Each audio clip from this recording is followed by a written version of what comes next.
So my TV exploded today. My confusion was that strong.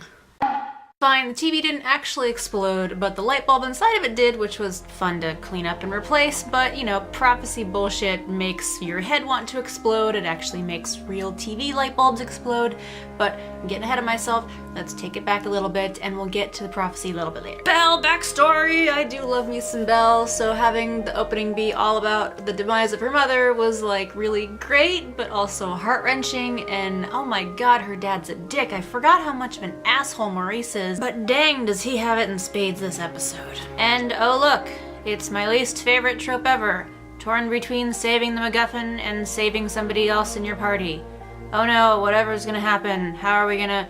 I hate this trope. I hate it with the fires of 1,000 burning suns. It needs to just go into those suns and just die. I hate this trope. So the whole Belle going to Arendelle to get her memories back, like that really confused me because I thought the whole reason why she went with Rumple was to get adventure and leave her castle for once. So I did kind of go back and watch a little bit of Skin Deep as well, and it does make sense because Belle only says that she wanted the opportunity to be brave and to like do something for other people and help and stuff. After the whole debacle of letting Anna down and letting her get captured by Ingrid, I can see where this is coming from, plus the whole thing compounded with her mother dying to save Belle, and I can see where Belle is getting this whole I should probably be more courageous and give up my freedom for the sake of all of my people. And back in Storybrooke, the Scooby Gang goes after an evil ice cream truck, and she would have gotten away with it if it wasn't for you meddling kids and your stupid hook that somehow breaks a lock by nudging it?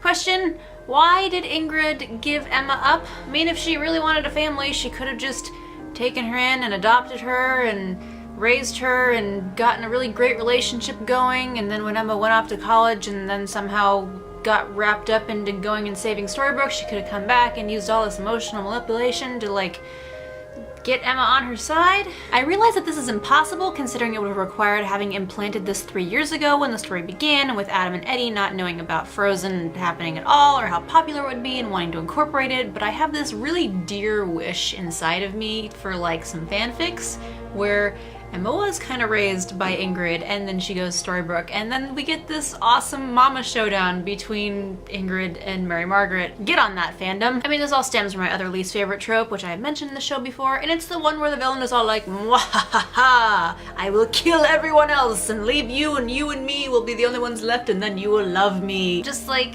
no, that's not how this works. Murdering loved ones doesn't make somebody love you. Though, judging from the preview of next week, it's gonna be all aboard the angst train because Emma's magic is gonna go haywire and then she's gonna hurt people and then she's probably gonna be like, teach me how to like control myself because you did this to me. So I love this mirror for what it can do, and also then it gives Belle more depth by reading into and playing on her very real fears and doubts about her own courage and her husband's love for her and her own abilities as a hero. Based on past experience with the show, I know that the effects of the mirror aren't going to be cast across the whole town. It's going to stop before then, but I am really pumped for the 2 or 3 characters that are going to get cast underneath the spell and like all of the horrific trauma it's going to cause. I have this feeling it's going to be the 3 male true love interests because we've already had Belle under the effects of the mirror, and that's kind of out of the way, so we can probably run Belle out, but Killian and Robin and David might fall under the spell. But Amanda, for why, you're asking? There's this really strong theme of the men encouraging and believing in their ladies. Killian does it Emma like once an episode, and Robin believes Regina can save Marion, and last week David was encouraging Snow to come back to herself and not get entirely lost in new mama feelings. And again, we do know that Emma is supposed to fight for Killian at some point this season, so why not bring in the Outlaw Queen and Snowing feelings into the mix and just make a hat trick out of it. Finally, we get to this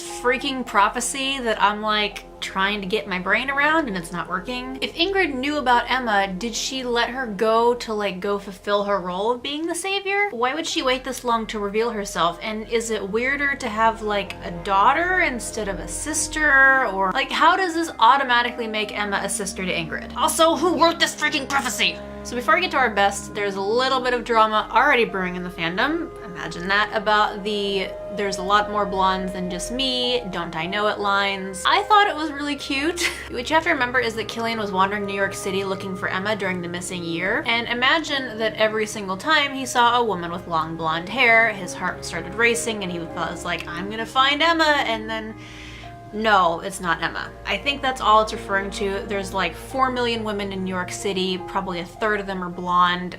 That's a lot of ladies with blonde hair that are not Emma Swan. Okay, let's get to our best of this week. The best outfit goes to Belle's traveling outfit, particularly her lipstick. Emily de Ravin is gorgeous, and putting her in this white outfit emphasizes her complexion. It really sets off her hair, which I really like her as a brunette more than her natural hair color. The red lipstick really seals the deal. You can really tell the costuming department was channeling Snow White for this, because you kind of know that if Ginny wasn't taking some time off this season to be with her son, then it would have been Snow White going and hanging out with Anna instead of Belle. The best snark that was immediately proven correct would be Regina and the Captain Guyliner remark. Come on, Emma, stop lying. You and Killian make eyes at each other all the time. People are noticing. Speaking of noticing things, the best super sleuth goes to Anna. The funny thing about annoyingly honest people is that they're adorably terrible liars, and they can also tell when somebody else is lying. I mean, come on, Ingrid is shadier than the Blue Fairy at this point, and I guess if she would tone it down, then maybe we wouldn't have a villain this season, but come on. Anybody can see that you're trying to pull something from like a mile away. And the best lampshade hanging goes to Killian for finally taking notice of the family wreath that's going around Storybrooke right now. Thank God for writers who recognize their ridiculousness. Okay, so this is a long one. Thank you so much for watching. If there is something that I missed and you want to talk about, please feel free to take it down to the comments and we will continue discussion there. Thank you so much for watching again, and I will see you guys on Wednesday. Bye.